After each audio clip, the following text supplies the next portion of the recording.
کو جب پڑھے گا تو اسے خود بخود نبی سے محبت ہوگی اور نبی کے آل سے محبت ہوگی. آج معاشرے کا المیہ یہ ہے کہ نہ دلوں میں نبی کی محبت ہے، نہ نبی کے آل کی محبت ہے، اور نہ ہی قرآنی تعلیمات کی طرف ہماری توجہات ہے. آپ کہیں گے یہ کیسی بات کر رہے ہیں بھائی، ہر بندہ نبی سے محبت کا دعوے دار، ہر بندہ نبی کی آل سے محبت کا دعوے دار ہے، آپ کیسے کہہ رہے ہیں کہ محبت نہیں؟ محبت کا مطلب کیا ہوتا ہے؟ عربی کا ایک مقولہ ہے ان المحب لمن يحب يطيع، کہ محبت کرنے والا جب کسی سے محبت کرتا ہے تو اس کی اطاعت کرتا ہے، اس کی پیروی کرتا ہے، اس کے نقش قدم پر چلتا ہے، اس کو اپنے لیے اسوہ اور رول ماڈل بناتا ہے. قرآن عظیم میں اللہ رب العزت نے ارشاد فرمایا قُلْ إِن كُنتُمْ تُحِبُّونَ اللَّهَ فَاتَّبِعُونِي، اے نبی جی آپ لوگوں سے کہہ دیجئے کہ اگر تم اللہ رب العزت سے محبت کے دعوے دار ہو تو میری اطاعت کرو، میری پیروی کرو. اور دوسرے مقام پر اللہ نے فرمایا مَن يُطِعِ الرَّسُولَ فَقَدْ أَطَاعَ اللَّهَ، جس نے رسول اللہ صلی اللہ علیہ وسلم کی اطاعت کی دراصل اس نے اللہ کی اطاعت کی. تو اللہ سے محبت یا رسول اللہ سے محبت یا آل رسول اور اہل بیت رسول سے محبت کا مطلب یہ ہے کہ ہماری زندگیاں ان کے زندگی کے موافق ہوں، ہماری زندگیوں میں ان کے احکام کی اطاعت بجا آوری ہو. حضرت حسین رضی اللہ تعالیٰ عنہ کی شہادت کا واقعہ ہر سال سنایا جاتا ہے، اور وقت اتنا نہیں ہے کہ اس تفصیلی واقعے کو آپ کے سامنے رکھا جائے، لیکن ان واقعات کو سنانے کا اور اس درد انگیز حادثے اور سانحے کو بیان کرنے کا مقصود کیا ہے کہ ہم صرف یہ نہ کہہ دیں کہ ہاں بہت مظلومانہ طریقے سے شہید کیا گیا، بلکہ اس میں درس ہمارے لیے کیا ہے، میسج ہمارے لیے کیا ہے، پیغام ہمارے لیے کیا ہے. ہمیں اس درس کو، اس میسج کو، اس پیغام کو سمجھنا ہوگا اور اسے اپنی عملی زندگی کے اندر داخل کرنا ہوگا. حضرت حسین رضی اللہ تعالیٰ عنہ کی زندگی کیسی تھی؟ ایسا تو نہیں کہ ان کی زندگی واقعہ کربلا سے شروع ہوتی ہے اور وہیں ختم ہو جاتی ہے، نہیں، ان کی زندگی اس سے پہلے بھی ہے. کیسی زندگی تھی ان کی؟ تو سیر الصحابہ میں یہ بات لکھی ہے حضرت حسین رضی اللہ تعالیٰ عنہ کے تعلق سے کان کثیر الصلاۃ والصوم والصدقۃ والحج وافعال الخیر، کہ حضرت حسین رضی اللہ تعالیٰ عنہ کی زندگی اور سیرت ایسی تھی کہ وہ بہت زیادہ نمازیں پڑھنے والے تھے، بہت زیادہ روزہ رکھنے والے تھے، بہت زیادہ حج کرنے والے تھے، خوب صدقہ اور خیرات کرنے والے تھے. وہ افعال الخیر، اور خیر کے کام میں، نیکیوں کے کام میں، بھلائی کے کام میں، شریعت کی اطاعت کے کام میں وہ بہت بڑھ چڑھ کر حصہ لیا کرتے تھے اور اس کے اندر پیش رہا کرتے تھے، پیش رہا کرتے تھے. نماز کا کیا عالم تھا؟ آپ کے چھوٹے بیٹے زین العابدین، جنہیں عام طور پر علی اصغر کے نام سے جانا جاتا ہے، واقعہ کربلا اور سانحہ کربلا میں یہ ایک صاحب بچ گئے تھے. یہ کہتے ہیں کہ حضرت حسین رضی اللہ تعالیٰ دن و رات کے اندر تقریباً 1000 رکعات نفل نماز پڑھا کرتے تھے. کتنی؟ 1000 رکعات نفل نماز. فرائض تو الگ ہیں، فرائض کو اس میں شمار نہیں کیا گیا. نوافل کا عالم حضرت حسین رضی اللہ تعالیٰ عنہ کے تعلق سے یہ تھا کہ 1000 رکعات نفل نماز پڑھا کرتے تھے. اور حج کا عالم یہ تھا کہ تاریخ میں بات لکھی ہے کہ انہوں نے اپنی زندگی میں تقریباً 25 حج انہوں نے پیدل کیے ہیں، پیدل 25 حج. اور صدقہ خیرات کا عالم یہ تھا کہ ایک مرتبہ نماز پڑھ رہے ہیں، نفل نماز کے اندر مصروف ہیں، دروازے پر کسی سائل نے جو ہے دستک دی کہ اللہ کے نام پر کچھ دے دو. نماز مختصر کی، سلام پھیرا اور فوراً دروازے پر حاضر ہوئے، دیکھا سائل کھڑا ہے اور کچھ مانگ رہا ہے. اپنے خادم سے کہا کہ دیکھو کتنا پیسہ ہمارے پاس، کتنے درہم موجود ہیں. خادم نے کہا جی کچھ ہے نہیں، 200 درہم وہ آپ کے گھر والوں کے لیے رکھا ہوا ہے ان کے ضروریات کی خاطر. آپ نے کہا اٹھاؤ اور دے دو اسے، میرے گھر والوں سے زیادہ اس کی ضرورت ہے. یہ حال تھا آپ کے صدقہ اور خیرات کا. اور عاجزی کتنی تھی، تواضع کتنی تھی، انکساری کتنی تھی. لکھا ہے کہ ایک مرتبہ سفر پہ جا رہے تھے راستے میں کچھ غریب اور مسکین اور فقیر قسم کے لوگ کچھ بچھا کر کے اس پر کھانے کی تھوڑی بہت چیزیں تھی، کھا رہے تھے. لوگوں نے دیکھا حضرت حسین آ رہے ہیں، نواز رسول آ رہے ہیں، محبت اور عقیدت میں کہا کہ آپ ہمارے ساتھ بھی کچھ تناول فرما لیجیے. اپنی اونٹنی سے نیچے اترتے ہیں، ان کے دسترخوان پر بیٹھتے ہیں اور وہاں بیٹھ کر تھوڑا سا کھاتے ہیں اور کہتے ہیں جو تکبر کرے وہ مسلمان کیسا، جو گھمنڈ کرے وہ مسلمان کیسا. لہذا ان غریبوں اور مسکینوں کے ساتھ جن کو آج ہمارے معاشرے میں کوئی حیثیت نہیں دی جاتی، جن کے ساتھ بیٹھنا یہ عار محسوس کیا جاتا ہے، حضرت حسین جو علی کے بیٹے نبی اکرم صلی اللہ تعالی علیہ وسلم کے نواسے ہیں، اترتے ہیں اور ان مسکینوں کے ساتھ بیٹھ کر کے کھانا تناول فرماتے ہیں اور پھر کہتے ہیں ہم نے آپ کی دعوت قبول کر لی، اب آپ ہماری دعوت قبول کیجیے. اور ان سب کو لے کر اپنے گھر آئے اور ان سب کو کھانا کھلایا. یہ عاجزی تھی، یہ انکساری تھی. تو یہ وہ ہستی ہے جن کو میدان کربلا کے اندر شہید کیا گیا، میدان کربلا میں شہید کیا. اور کس طرح شہید کیا گیا، کیسے اپنوں نے غداریاں کی. حضرت حسین رضی اللہ تعالیٰ مکے کے اندر عافیت کے ساتھ تھے، پورا مکہ ان کے ساتھ تھا، لیکن اہل کوفہ نے خطوط بھیجے ہیں اور ہزاروں کی تعداد میں خطوط بھیجے ہیں کہ آپ کوفہ آئیے، ہم آپ کا ویلکم کریں گے، ہم آپ کا استقبال کریں گے، ہم آپ کے ہاتھوں پر بیعت کریں گے، ہم آپ کو اپنا خلیفہ بنائیں گے. پھر حجاز بھی آپ کا ہے اور کوفہ بھی آپ کا ہے، بصرہ کے لوگ بھی آپ کی طرف مائل ہیں، صرف ایک شام کا علاقہ ہے جو دوسری سائڈ میں اور یزید کی جانب ہے. آپ کے ہاتھ پر اکثریت کی جب بیعت ہو جائے گی تو یزید کی خلافت خود بخود ختم ہو جائے گی. لہذا ہم چاہتے ہیں کہ وہ خلافت چلے جو کتاب و سنت کے موافق ہو، وہ خلافت نہیں، وہ خلیفہ نہیں جو کتاب و سنت کی مخالفت کرتا ہے. لہذا آپ آئیں، ہم آپ کے منتظر ہیں، ہم آپ کا ہر اعتبار سے ساتھ دیں گے اور تعاون پیش کریں گے. ہزاروں کی تعداد میں خطوط اہل کوفہ نے حضرت حسین رضی اللہ تعالیٰ عنہ کو مکے میں بھیجے ہیں. حضرت حسین رضی اللہ تعالیٰ عنہ کو جب یقین ہو گیا کہ نہیں لگتا ہے شاید وہ ہمارے ساتھ ہیں تو ہمیں جانا چاہیے، لوگوں کی خواہش ہے. اور حضرت حسین رضی اللہ تعالیٰ عنہ کی کوئی خواہش ہی نہیں تھی کہ مجھے بادشاہت چاہیے اور مجھے خلافت چاہیے اور میں تخت شاہی کا جو ہے طلبگار ہوں، صرف اس لیے کہ جو قانون رائج ہو، جو نظام نافذ ہو وہ کتاب و سنت کے موافق ہونا چاہیے، کتاب و سنت سے ہٹا ہوا نہ ہو، اللہ اور اللہ کے رسول کے قانون فرامین سے ہٹا ہوا نہ ہو، کتاب و سنت کا قانون نافذ ہو. اس لیے آپ نے وہاں سے سفر کیا تھا. لیکن سفر سے پہلے بھی آپ نے حضرت مسلم بن عقیل رضی اللہ تعالیٰ عنہ جو آپ کے چچا زاد بھائی تھے ان کو بھیجا کہ ٹھیک ہے خطوط تو آ رہے ہیں لیکن آپ پھر بھی جاؤ اور جا کر حالات کا جائزہ لو، پھر جیسے حالات ہوں گے مجھے مطلع کرنا. حضرت مسلم بن عقیل کوفہ پہنچے ہیں، وہاں لوگوں نے بڑی پرجوش طریقے سے استقبال کیا ہے اور چند دنوں میں ہی تقریباً 18,000 لوگوں نے ان کے ہاتھوں پر حضرت حسین رضی اللہ تعالیٰ عنہ کے لیے بیعت کر لی. چند دنوں میں 18,000 لوگوں نے، انہیں لگا کہ واقعتاً اہل کوفہ ہمارے ساتھ ہیں. جب حضرت حسین کے قاصد کے ہاتھوں پر اتنے لوگ مختصر دنوں کے اندر بیعت کر چکے تو جب وہ از خود آئیں گے تو پھر لوگوں کا کیا حال ہوگا. ایک میسج لکھا، ایک پیغام لکھا اور بھیج دیا کہ آپ آ جائیں، ماحول سازگار ہے، لوگوں کے دل آپ سے جڑے ہوئے ہیں اور لوگ آپ کے منتظر ہیں.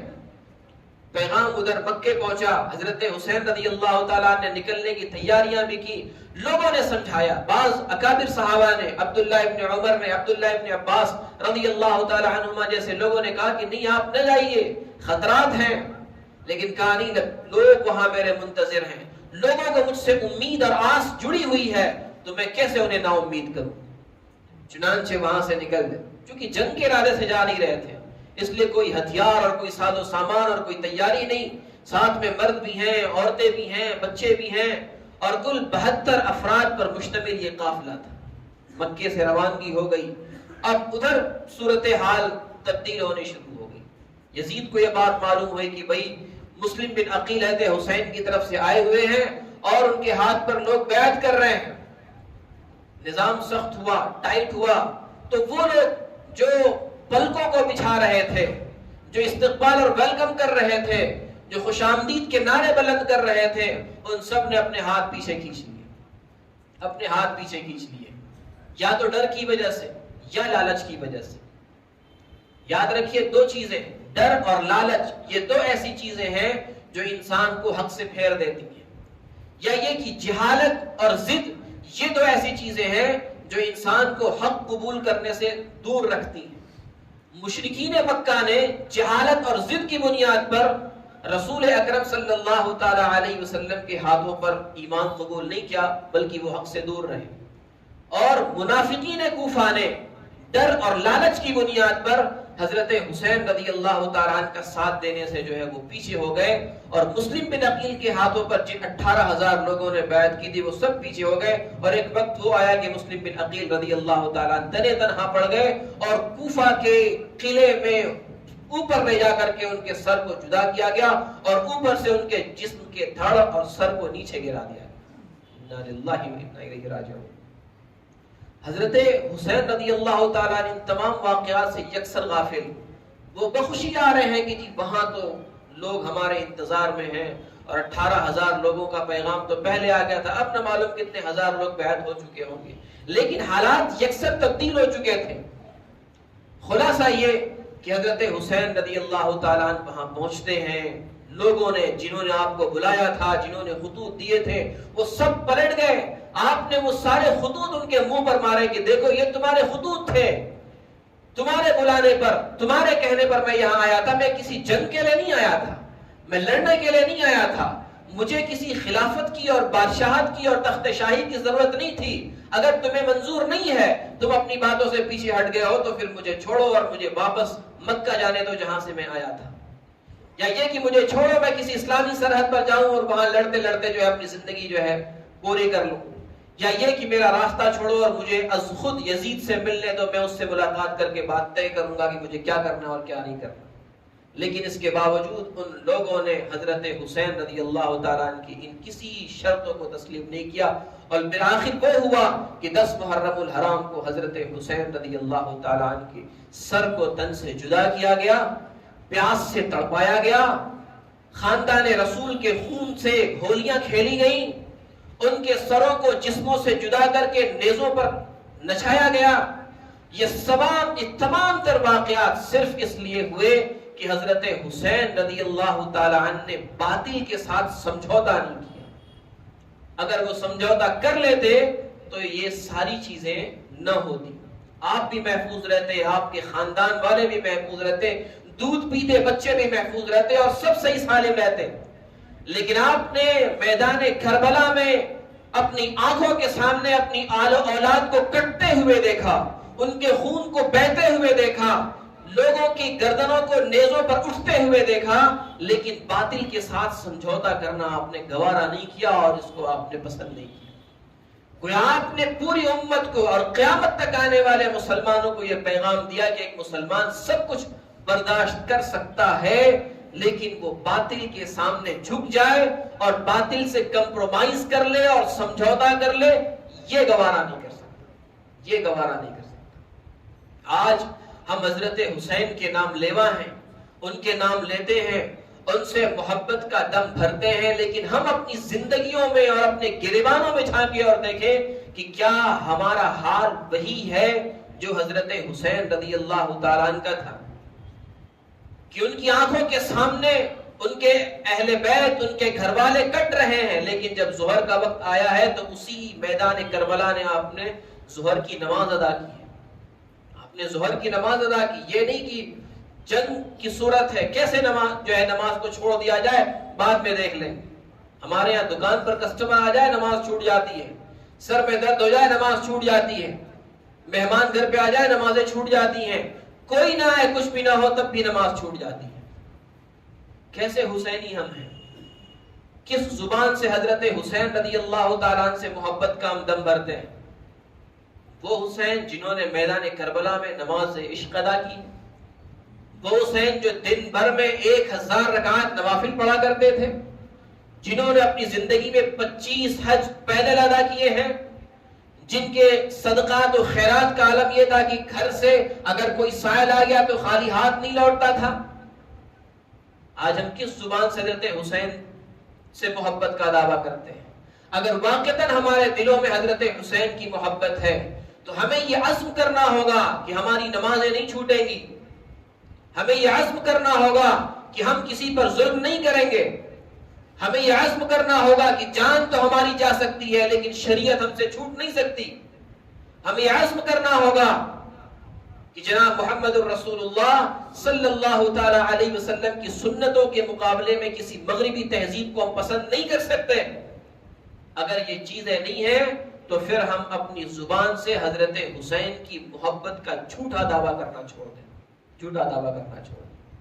حضرت حسین رضی اللہ تعالیٰ کی شہادت نے یہ پیغام دیا دنیا کو کہ باطل کتنا ہی مضبوط کیوں نہ ہو, کتنا ہی طاقتور کیوں نہ ہو, بالآخر ایک دن وہ فنا ہوتا ہے اور اس کا انجام انتہائی برا ہوتا ہے. چنانچہ ان لوگوں نے جنہوں نے حضرت حسین رضی اللہ تعالیٰ عنہ کو اس میدان میں شہید کیا ہے, تاریخ میں یہ بات لکھی ہے کہ دنیا کے اندر ہی اللہ رب العزت نے انہیں ایسی موت کے گھاٹ اتارا ہے کہ لوگ دیکھ کر ڈر گئے. شمر بن دلجوشن جو اس پورے واقعے کے اندر بڑا کلیدی کردار ادا کرنے والا تھا, صلح کی صورت بن سکتی تھی لیکن اس نے صلح ہونے نہیں دی. اس کے بارے میں لکھا ہے کہ اس کے سر کو جسم سے جدا کر کے کتوں کے سامنے ڈال دیا گیا اور کتوں نے اس کے جسم سے گوشت نوچ نوچ کر کے کھایا ہے. نوچ نوچ کر کے کھایا ہے. ابن زیاد جس کے سامنے حضرت حسین کے سر کو تھالی میں پیش کیا گیا تھا, اسی محل میں عبداللہ جو ہے ابن زیاد کے سر کو کاٹ کر تھالی میں اس وقت کے بادشاہ کے سامنے پیش کیا گیا اور لوگوں نے اپنی آنکھوں سے دیکھا کہ ایک سانپ اس کے منہ سے گھستا ہے اور ناک سے باہر نکلتا اور ناک سے گھستا ہے, منہ سے باہر نکلتا ہے. ترمذی میں باضابطہ روایت موجود ہے. تو باطل خواہ کتنا ہی مضبوط کیوں نہ ہو, اس کے پاس کتنی طاقت کیوں نہ ہو, بالآخر ایک دن وہ فنا ہوگا.